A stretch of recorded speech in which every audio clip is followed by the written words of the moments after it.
শিক্ষার্থীদেরকে শিক্ষা প্রতিষ্ঠানে ফিরে যাওয়ার অনুরোধ করছেন কাদের সাহেব। শিক্ষার্থীদের শিক্ষা প্রতিষ্ঠানে ফিরে যাওয়ার অনুরোধ করছেন কাদের সাহেব। এখানে অনুরোধ কেন? এখানে আপনার অনুরোধের কোনো ব্যাপার নেই তো, এটা আদালতের রায়।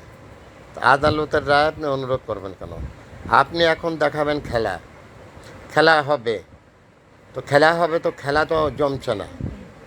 আজকে যে সাধারণ মানুষ রাজপথে, চলতে পারছে না, বাজারঘাটে যেতে পারছে না, হাসপাতালে যেতে পারছে না, এর দায়ভার কে নেবে? শিক্ষক, ছাত্র, তাদের সমস্যা নিয়ে কি হবে এটা সাধারণ মানুষের জানার বিষয় না।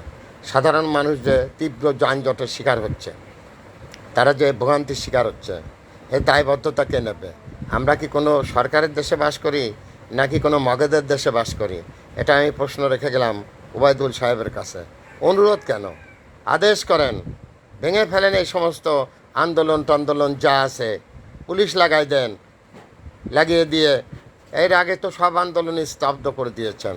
এর আগে কেউ কখনো আন্দোলন করে পার পায়নি, এখন কেন আন্দোলন করে পার পেয়ে যাচ্ছে? Thanks a lot viral sir, বিনা বেতনের পারিবারিক পাঠশালার শিক্ষক। মোবাইল কন্ট্যাক্ট নং 01935204804। এটা আমার বিকাশেরও নাম্বার।